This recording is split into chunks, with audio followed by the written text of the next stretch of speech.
Everybody, afternoon, 12 noon East Coast time. Where would you rather be than right here, right now? It's Carm Capriato and 215th week of the Town Hall Academy. Look, we're going to talk managing family business dynamics. And I have to tell you, lots of family businesses in our automotive aftermarket, tons of them.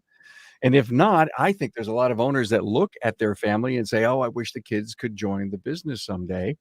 But it's just not an easy thing to do sometimes because we are not necessarily sure how to lead and manage our family business.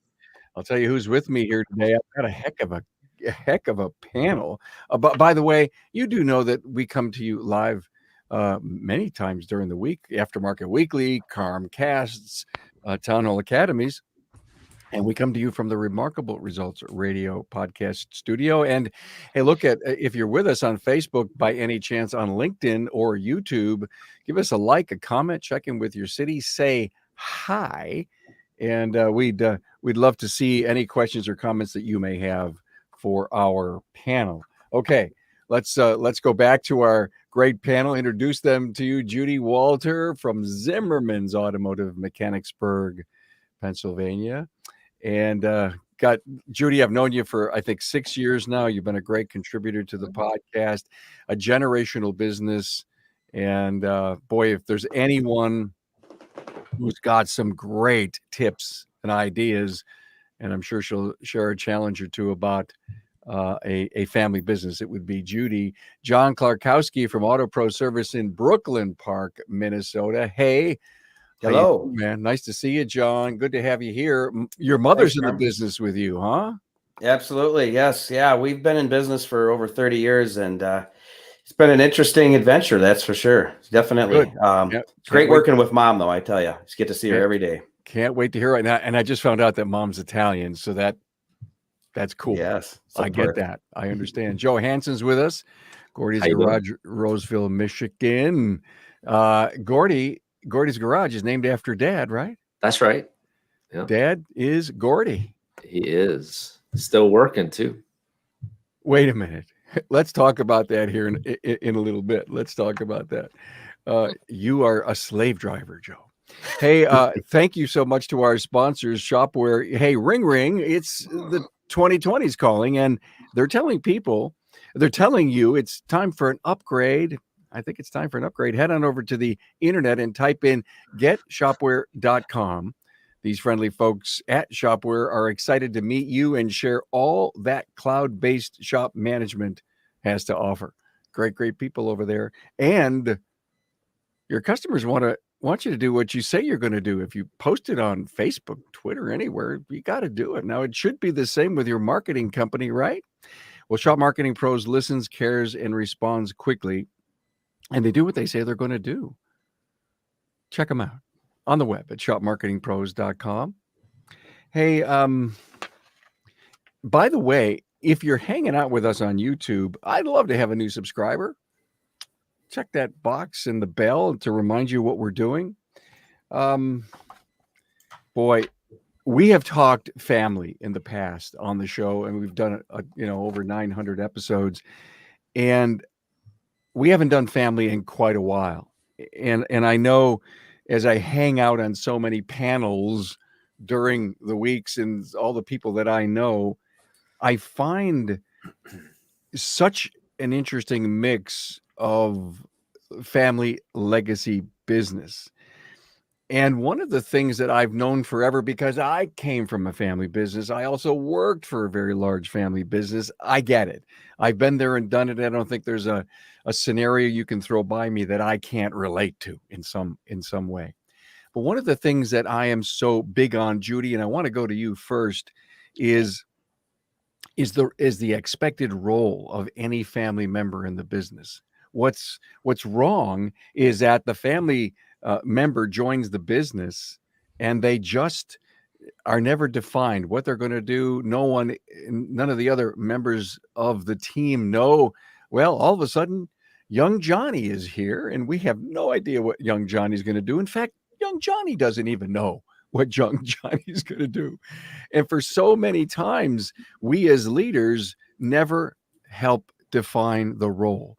Now, Judy, do you agree with me on that? I do agree. Yes, I agree very much. We've been that path many times. Can you expound on that just a bit? I mean, everyone knows Jackie Howard. She's been on the show. She's your daughter. She's a key part of your business. You've got uncles in the business. You just lost your dad. I'm so sorry for the loss of your dad, especially during COVID. What a terrible thing. But your dad and his brothers created the business, and now here you're the president, I'm assuming. I'm the CEO. I'm not actually the president, but there's a reason for that. Sure, I understand, but you are the CEO, and for sure, Judy, family dynamics is a big thing, and I'd love to hear a little bit about more on the role that, even for example, you've set for Jackie. Okay, well, we have a pretty hard and pretty fast rule is that none of our kids will work in the business without working somewhere else for 2 years.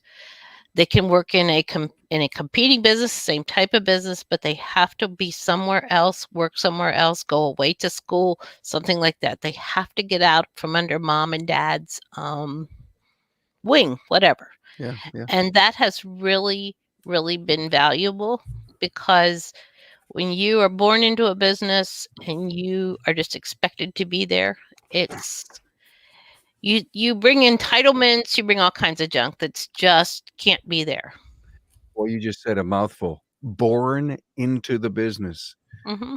Without any further education, without any experience anywhere else.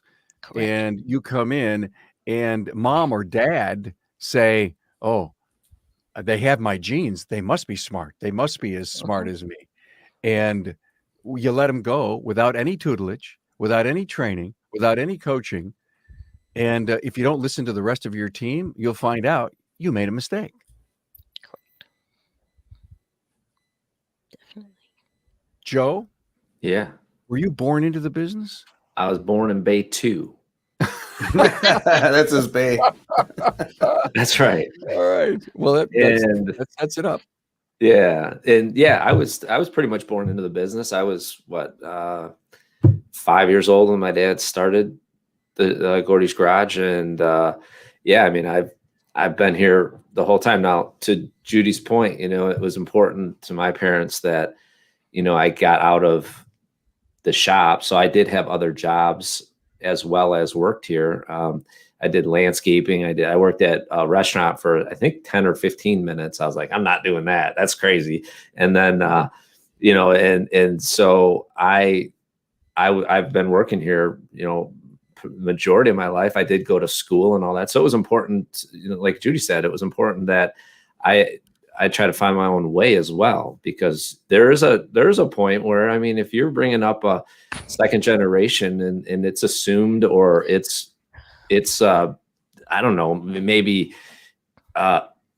without spoken word, but if it's just assumed that they're going to take it over, if you will, or buy it or run it or work in it, that can be a lot of pressure on the kid, if you will, and sometimes there's also, that level of responsibility, like the kid, the second generation or the kids could think, oh, I can't go anywhere else because they need me.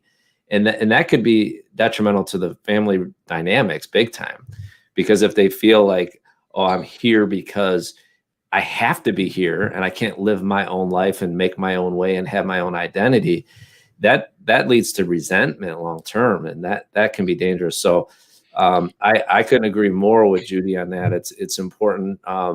It's important to push and say, go try this. Go see if you want to do something else. Go, get out of here and see if they come back. Because if they don't, and you kept them there, you just limited their life, and that's not fair.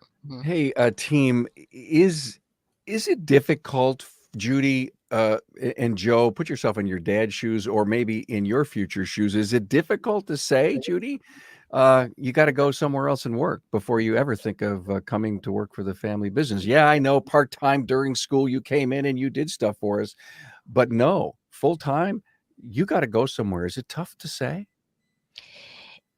It can be tough, but if they've known it's the precedent, it's what's always been done before, and you didn't break the rule, then it's easier to accept. It's easier to say, to just make sure that that is what's going to happen, and it's easier to accept if you're the person that has to go somewhere else. I hear what you just said, and I think it's important to let me summarize this. If you've got if you're the leader of a business and you see family coming up under you, okay, start talking about that now. Yes.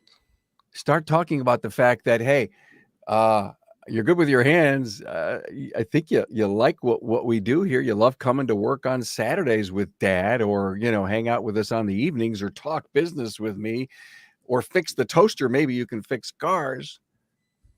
Remember, you're not coming in the business unless you go out and get yourself a job somewhere else. I'd love for you to go to school. I'd love for you to get some specific business coaching, take some business courses.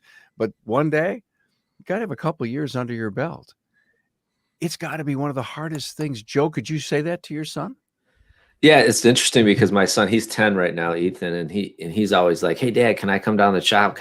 One day I'm going to work. I'm not going to." He said, he goes, "I'm not going to go to college. I'm going to go work at the shop." And I'm like, "Oh, okay." And I'm like, "Well, number one, you're 10, and I don't say that to him, but in my head, I'm like, okay, he's 10. He doesn't really know, but there's two ways to look at that. It's like, I say to myself, should I tell him, oh, you should go to college and do all that? Because I did that, but it didn't really, that wasn't my path, and then, or should I just say, yeah, you should just focus on the shop and be part of Gordy's Garage or whatever it, evolves into. And I honestly can't say I know the exact right answer because he's 10, so I don't know, but I want him to do what he wants to do and what he's good at. That's what I want. That's all I want. And if you said to him, what's his name? Ethan. So Ethan, I know you want to come to work for the shop, but Dad would love for you to do this, this, and this, and that, and that, and then come to work for the shop.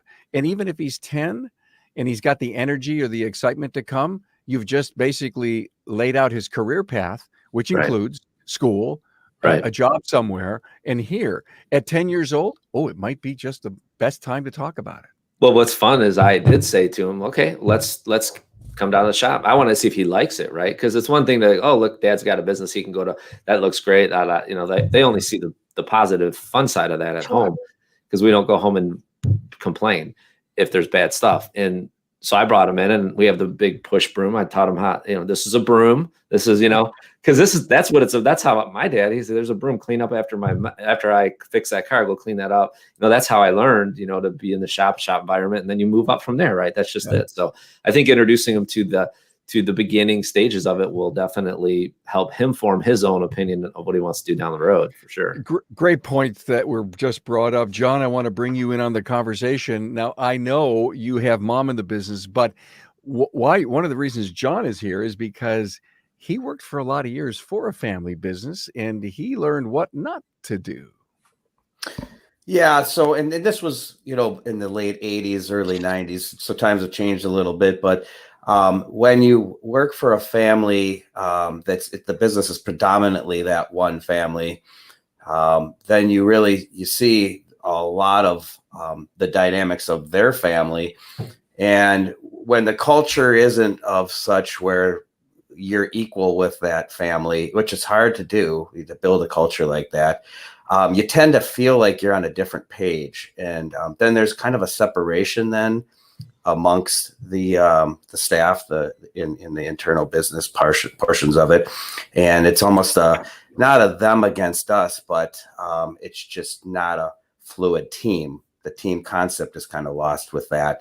And so once I decided that I was going to start my own business, and it was my mother and I, we wanted to build this certain culture with the employees as we hired them, and treat them like an extension to our family. And so we keep all of our trivial family issues away from everybody. They're checked at the door. They're not brought into the business setting whatsoever. Everybody's treated the same. Everybody feels like they're a part of a culture that is a family in itself. great point, John. Thank you so much. I appreciate your contributions to this panel. Joe, did your dad let you fail? Yeah. Yeah, he had to, right? Because if he didn't, that would be well, it would do two things. Number one, it would show the other guy's favoritism, like John just said. You can't do that. He never believed in that. I don't even think he understands that, to be honest with you. But it's important that you act, because here's the thing, like his final product of this business is my raw material, right? And that's a huge responsibility, because being second generation, I've purchased it from him. And to let a legacy like this go down in flames would be the worst outcome possible.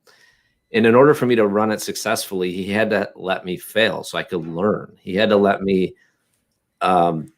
just screw up when I was going to screw up, because no matter how much he taught me or how much he showed me, I'm still going to do my things the way I'm going to do them. Right. I mean, that's just what we do as anybody. That's just what we do. We're going to do it. We're going to try to do it our way. And I am very thankful that he did that, because it's crazy. I was just thinking of it this morning driving in, and I'm like, there's so many things that he said and taught and most importantly, demonstrated through his work ethic and all that through the shop. And I fought it, right? I said, oh, well, no, I'm going to try it this way. I'm going to do it this way. And I just laugh, because so many times I'll be watching something happen in the shop, something going on, or I'll give advice to a younger guy here and say, hey, this is how you pull a car, and this is how you do things. And I'm like, gosh, dang it, he was right again. Like, he was telling me, and he was right again. He was right again. So, but more importantly than me seeing that it was right now, is I learned so many lessons from him, just giving me space to let me go out there and do things. Of course, not get hurt, but giving me space. And let me give you an example. All the way from, you would think we're talking about car repair, those examples, but I'm talking about the way that you treat the other teammates in the shop, the coworkers, the way that you interview them, the way that you fire them, maybe making a mistake. I mean, he's let me fire people when, he was still the owner, and it was a mistake. There's been times I made a mistake. I shouldn't have fired that person. He said, well, it's your decision. You do it and deal with those consequences. And hence I was changing oil for a while. Right. So, it's important to definitely go through that process, and it can be painful, but it's the process. I'm so infatuated with all these great stories about, to live and learn stuff, Joe. What you just said to me is that famous quote that I'll never forget: the older I get, the smarter my dad gets. Yeah. Right. Yeah. And that is so critical. We sometimes just can't accept, as it's crazy, the new generation coming up, that, I just can't wait to be in charge because he's doing this all wrong.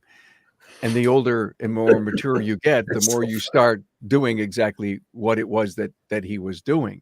Right. And in Judy, how do you nurture that? Here I'm the senior, been there, done that, all this great wisdom. I'm the owl of the business, and I'm trying to bring that person up with their own, I got to do this and I want to do that. Is there any kind of magic there that tempers, but yet let them open their wings? Well, I think that it's almost a gift to the older of the older generation to be able to just step back and let it happen. I've seen so many examples where people don't I don't want her to make the same mistakes I made, so I'm going to make sure that she doesn't. And that's not fair. That's just not fair. You can share your mistakes, but you really need to, like Joe said, you need to let that person fail or make the dumb mistake. You give it. One of my biggest things my dad taught me is, I'm not going to tell you what to do, but I do and I won't change it between you and your customer, but I reserve the right to armchair quarterback this with you tomorrow. And we'll talk about it. Why didn't you do it? Why did you do it this way? Why didn't you do it this way? And the big thing is recognizing that there's 3 ways from A to C. Some are directly through B, some go out around the right way, some other goes the left way, and everybody has to find their own way. I And love that analysis. I it's love that. You it's know what my big takeaway here, and I've never heard it put like that in all my years. Quarterback it. mhm, mhm. Wow. And it goes to, I think, Judy, one of the things that you wanted to talk about is, listen, we're not going to argue about this. We're not going to fight about this. We're not going to have a cat fight at the business. No. And because we have to show mutual respect for each other. But also, Judy, you don't want to take that stuff home. So business is business, family and home is home, but you still want to like set someone, listen, let's talk about this tomorrow. Everybody has a chance. Everybody's hot-headed, for example. Yeah. If something happened, anybody can explain that, if you will, time out. Let's talk about it tomorrow. So can I add in on that, Carm? Please. Yeah. So the one thing that I guess I could look back on, and I was thinking about this, and the way that we treat, so I'm the second generation, right? And so maybe I'm talking to people that are second generation, or going to be, I should say, and you're working for your parents or your family, whoever it is. And at the end of the day, you're going to either be regretful of your relationship with your family, or you're going to be grateful. And the part that will make you regretful, the grateful part we get, right? The regretful part will be not giving things time to work themselves out, and talking and treating your whoever owns the business, your father, your whatever, with disrespect. Because even though you think you know the way that you in your new thinking and the new age of doing business, right? This is what happens with me. You really don't, because experience trumps your new ideas all the time. Not saying that they're not good ideas, but they're new ideas. And sometimes you think you're so right, and there's such a better way of doing things, that you can get resentful of others in the family, because you think you're right. And at the end of the day, that will build up exponentially over time. And as your parents get older and you start thinking, they could be gone tomorrow, and that will be regret, and you won't be grateful. So it's important to just take a breath in a family, any environment, but mainly family environment, because there's so much emotion, because it's exponential, because it's emotion. You love and care about these people, because they're your family. So you have to take a breath and think it through and react appropriately, so you don't make harsh decisions, statements, comments, actions that you'll regret when they're gone. So you always have to have the end in mind when you're working with family. Yeah. Judy, growing up, did your dad ever say, listen, Judy's in charge of this particular area, she'll have the final word on things? Was your dad helping to define the particular roles that all the family members played?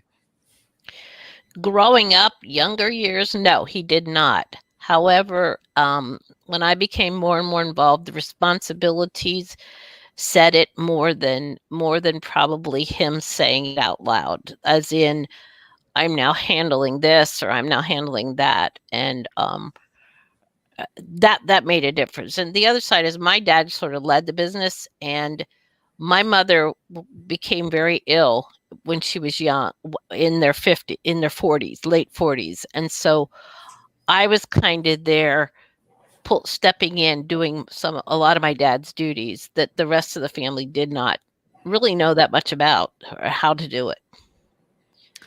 You're right. Hey, thanks for some great people that are hanging out with us. An example here, Greg, of course, Greg Buckley, Family Business. My experience is you need to have a definition, a purpose, and a reason for each family member that works in the business. I just think, Joe, John, Judy, that makes it so much easier to discipline, to teach, to actually have the rest of the team understand And how many family businesses, and I think we were talking about that earlier, that don't really recognize the role that individual has, and in some cases they run amok and they screw the business up. Yeah, that can definitely happen. Our family had meetings. I have two brothers, and they worked here a little bit over the years, and it was very just a little bit. They weren't like full time. And then when it got down later in the years, we had a family meeting and said, what's the plan? Do you guys want to be a part of this? Do you not want to be a part of this? And if so, this is how it'll go. And that's probably one of the best things we did, because it almost created like clarity. They were like, no, I'm going to go do this. He's going to go do this. And I decided I'm going to do this. And it was simple. So they never were really in the business real deep. So, you just mentioned the word family powwow. That's what you mentioned. Yep. And I've been involved in a few of those family powwows at different levels, either our family business or the one that I worked for. And the roles were so definitely set that if you all got together as a team, Judy, I'm not sure if this has ever happened to you, Joe or John, but listen, we've got a decision to make. The family makes the decision. No matter if you voted yes or no, everybody leaves the room behind that decision. So there's a unified front amongst the team. And I'm not sure that really works. Well, in our business setting, everybody makes the decisions together. We have brainstorming meetings, and it doesn't matter so much. My mother is a part of these meetings, and she has her say as well. But it's not the fact that she has the same last name that she trumps any of the decision making or the ideas. They're all collectively gathered, and then we make a decision off of that. One thing that I'd like to say off of Joe's point earlier about having any regret for family members and things that maybe are said or what have you, is I think it's very, very important to still realize that these are family members. And then maybe at the end of the day, when you're driving home, you call them up and you say, Sandy, Steve, I love you. You're my brother. You're my sister. You're my mother. I want you to know I really love you, and make sure that they understand that this is just business. And at the end of the day, that you are family and how you feel about them, and make sure they know that. That's a good point. Wow. Very good point. Great stuff. Thank you so much. Listen, I want to take another time out and give a high five to our great sponsors of the show. Now, I've got a question for you. What do WorldPac, Mitchell 1, Kukui, and QuickBooks have in common? Well, they work with Shopware. Connecting the aftermarket together, Shopware's all-in-one platform maximizes shop efficiency, and they deliver customer satisfaction without compromise. Get the shop management software trusted across our industry. Get Shopware.com. Have you realized that your marketing looks exactly the same as the shop down the road? Well, your shop is different, and it deserves marketing that is as unique as your shop is. Let Shop Marketing Pros show your community just how different you are on the web at shopmarketingpros.com. Wow, what a great discussion. The dynamics of a great family business, managing those dynamics. I love where you guys are going with this. This is a wonderful thing. Judy, nepotism. That's kind of maybe an overlying thing here to make sure that that doesn't happen, because the rest of the team can see it. Oh, yeah, they certainly can. And I think sometimes it's an attitude that can be on both sides of the track. The employees assume that the person that's the family member is a jerk, even though they don't know them yet. And the other side is the person, the family member can act like a jerk and say, I don't care what you think. I'm so-and-so's son or daughter, and get out of my way. I know I had to fight extra hard to get, when we get a new employee, especially, I have to prove myself that I'm female in a male business, so I don't know what I'm doing. And Jackie has the same problem, but she's younger, and some of them have seen what she's done. Many of them assume I'm where I am because I'm somebody's daughter. I grew up I was born into the business, and many of them are surprised they are surprised when they realize that I've been there and done that too, and I've just moved forward from that. So, I love what she just said, gang. Born into the business. mm-hmm. I don't know if we realize as family the amount of responsibility that really means. It's like being a preacher's kid. People assume things about you before it even happens. And I'm both. So, Joe, you were born in the business? Sure. Yeah. So the responsibility, yeah, it's huge. I mean, at some point, I mean, it wasn't the right thinking, but at some point I was like, man, I have to stick around here to, because my parents, they need me. I got a responsibility to help them run it. Would it even run without me? That's my ego going out, right? It wasn't true. That's what you do. Like when you're growing up and you're in it and you have responsibilities and when I was in junior high school, I was literally, doing the QuickBooks, and I had to learn it because it needed to be done. Right. My mom worked here too. And then, she worked with my dad, and I've said this before, that didn't go that well because she, it's tough. They didn't have a great dynamic working together. And so she stopped working and went here. And when she stopped, I kind of filled in at that point. So to me, it was a huge responsibility to be part of the business. And so I don't really know that I know anything else, to be honest with you. I can't really see myself doing any different, doing it differently because so just a real quick story. My dad, the other day, we were having a talk in the back room. He's got his office in the back. He's 80. He comes in every day. He does stuff around the shop. I'm looking at him right now on the camera. He's emptying the parts washer. It's so funny. And so, and I told him I had some plans for what I want to do. And he goes, looking back on all this, and he goes, I'm 80 years old. He goes, man, this just turned out awesome, didn't it? And I'm like, yeah, it did. He goes, it's just, I'm very proud. He goes, I worked really hard working on in the business, in fixing the cars and getting it to a certain level. And now you're taking it to another level when you purchased it and you got plans. He goes, man, that's just awesome. He goes, I feel so good and so proud about it. So now I look back, right, with that whole thing of having the end in mind and looking at it going, man, this is so cool because he's actually getting, he's done his thing, right? And he's still active and all that, but he's getting to see it, to keep it going, and to me, that level of responsibility is not like a responsibility. I welcome it because it's so gratifying to see. He is so happy about it. Like he's so proud of himself for what he's created. And it's just like, it's not money. It's not anything. It's just like a family doing something great. You know what I mean? And there's so much more to it than just policies, procedures, things like that. There's a purpose. Look what he's done. It's just crazy. So I don't know if I explained it well. It's an emotion, yeah. I think. Joe, I'm jealous of you. Why? Because your dad told you that he was happy and things are great. And look what you're building. Yeah. And he's obviously proud of you, Joe. Yeah. Yes, he is. And I'm proud of him, And what Joe just said was one of the most important things that we could talk about in this academy. It's not only the responsibility of the young people and what we give to them, but it's the nurturing of them and providing them that kind of guidance, because sooner or later it says, I'm not sure I made it yet. I don't know if I made it yet. Yeah. And I'm still working that. I'm still climbing that ladder as a son in a business. And I don't even know if I'm on the right ladder.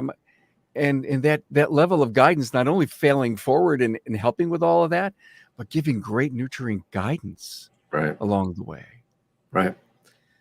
It's, and he actually said in that conversation, he goes, oh, just so you know, I think I'm going to take a vacation. I said, oh, what are you going to do? He goes, I'm going to get my dog and we'll go to Minnesota. My sister's starting to get old. She's 83. I'm going to go see her. I said, sweet. And he just felt it almost was like closure. He's like, okay, it's running. I'm going. It's like he waited 80 years to do all this stuff, Joe. He's going on vacations, but Joe, God Almighty, who would have known that 80 was going to be the defining moment there? Yeah, I don't think he's done yet, but wow, I love it. So you still work him every day? Isn't that amazing? He's here at like 5:50 in the morning, like every day. He comes in, and when it snows, he's really excited because he gets to plow. He's here at like 3 a.m. Yeah. And by the way, as far as a family dynamic, Judy, you probably can share this too. You cannot kick your dad out of the business, Joe, because he'll die. I know. Yeah, I'm very aware. And we need him still. He's still our mentor. Because he's going to clean the parts washer when necessary, right? He does all the things we don't know that need to be done. And the beauty of that relationship, Joe, is he still doesn't want to run the business. He has come to terms with, you run the business, just let me come here and be part of, because man, I'm osmosis. I mean, I'm part of the fabric of this place. I can't leave it. Yeah, and he has a corner in the back of the building where he stores his lawnmower, his welders, he's got a huge plow, a new truck, 2014 with like 12,000 miles on it only, because he only drives it when it snows. And then he's got his office back there with the TV, and he surfs Facebook for about 5 hours a day. It's funny. He might even be watching this now. I don't know. Well, there he is. He's not. No, John, with mom in the business, such an interesting dynamic. I mean, was she one of your lightning rods when you first started? Yeah, she always gave me that moral support, the voice of reason, that sort of thing. When I would get tunnel vision, she was able to look a little bit bigger picture than me at times. I was concentrating so much on just getting cars fixed and that sort of thing, and so she did so many things with the bookkeeping that I didn't even understand when I was starting out, and so.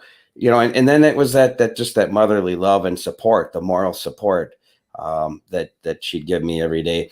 And it's funny, we're talking here, Joe and his father and their relationship. Our relationship now, she said to me, probably 3 or 4 months ago, she said, do you ever think of all of the stuff that we went through and look at where we're at now? And, she just puts things in perspective, and she's always done that. And that's like one of the many things that she does for me that's so important that I get to enjoy when I work with her. I love where this thing is going. Thank you to so many of our wise friends that are commenting on Facebook. Greg Buckley says, I dare them to kick me out of this place. Bury me under Bay 1. I don't know, Greg. I think that you'll find something to do, because I don't think there's no way we kick all the great old aftermarket people out. Okay, so let's go back to the family dynamic of making sure that we talk business at business and family at family. Is Judy? I know that had to be a very difficult thing for you guys. Share some advice. What can tend to happen is if you get and it happened especially with one of my partners, married couple, their way of interacting with each other is to bicker at each other a little bit, and that just became so unnerving and so the people just went crazy. It's like, oh no, they're fighting again, I can't stand it. I met a family business once that there was 3 brothers involved, and their wives were involved too, but they were not in ownership name. And that's the situation we have. And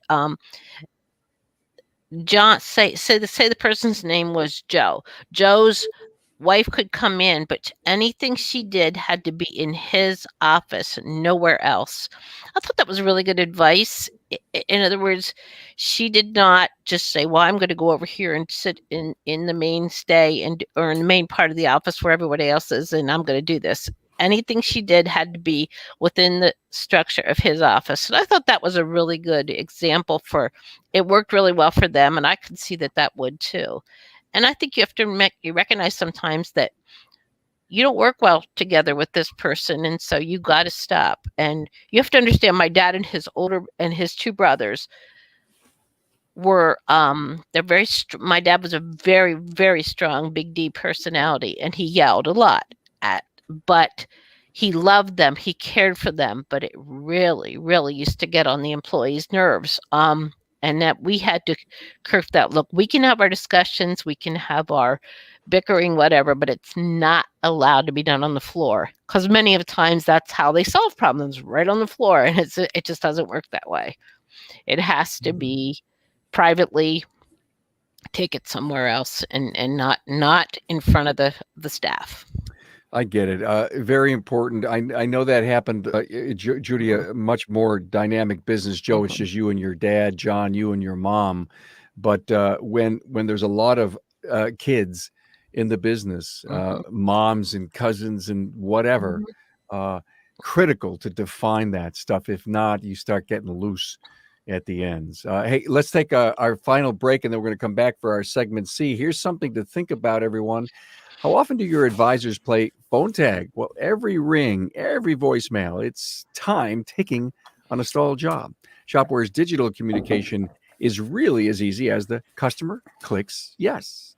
Find out more at getshopware.com. And are you tired of your cookie cutter website? Well, is it bringing you new clients? Let our friends at Shop Marketing Pros create a website that is as unique as your shop on the web at shopmarketingpros.com. Hey, if you're watching on YouTube, please subscribe, give the video a thumbs up, and thanks.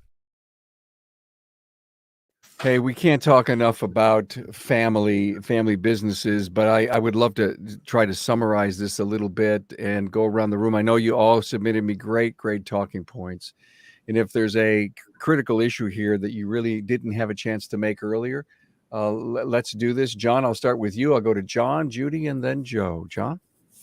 I think it just comes down to culture. And, that's what we talk about all of the time is maintaining that positive culture. And the only way you do that is by everybody feeling that they're a big part of the team and that team concept. And everybody will watch each other and see how each other is treated and how they treat each other. And then we'll judge the business and all of the different facets of it. And so in order to maintain that culture and to retain your team so that you're not constantly having a rotating door of employees and team members, you have to really look at those aspects, and the family dynamics portion of it has to be separate. It cannot be entwined so that the other employees are alienated in any way. Thanks so much. Great advice, Judy. I have to say ditto to everything that John said. And one of the biggest things for me that we had to learn is check it at the door, whether it's the personal problems from home or family problems from home, let them outside the door, or the business problems from within, check them when you leave, when you check out at 5, whatever time you're going home, check them out. And probably there's one thing that I didn't bring up. One legacy that my dad taught me is the simple, effective kiss. Keep it simple, stupid. But he didn't like the simple, stupid. He called it keep it simple, sweetie, because he was talking to me. And he said, and it's as simple as, say if you get a letter from the IRS in the mail and it's thick and you're going, oh my God, don't freak out. Read it first. Keep it simple. Make sure you know the whole situation, and then you can react later. Now, he never really told me that you're supposed to freak out, but and even the angry customer walking in the door, screaming his head off. Let's really find out what's going on, because it could be that something really bad has been going on in his life. He might have lost his job or this, and he's really angry, but it's not all at you. And he always said, analyze the situation. Keep it simple. It almost sounds like your dad had a really cool way about him putting things in perspective. But at the same time, he was a realist, and he says, don't get upset to the IRS until you really know, and then go screaming mad, right? Yeah. He just meant there are situations that you got to get a little emphatic about. And my dad was definitely Storm and Norman, because he did do that sometimes. Norman. Yep. Well, great memories with your dad. Hey, Joe, I'll give you the final word on this great family dynamics. Yeah. So, I mean, just I can only speak from my experience, and it's been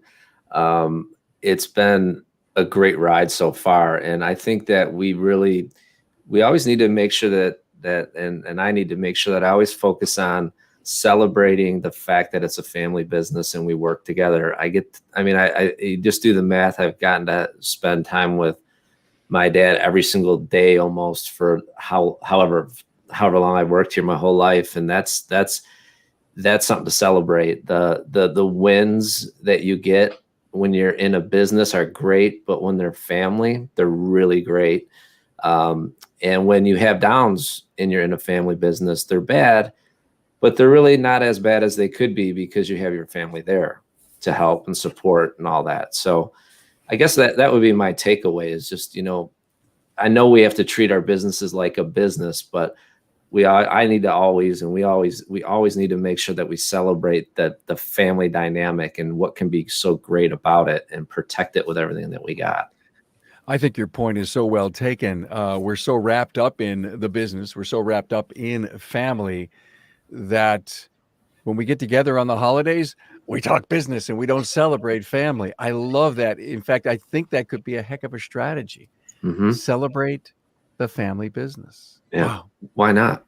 Have a special holiday. Have a ham. Something.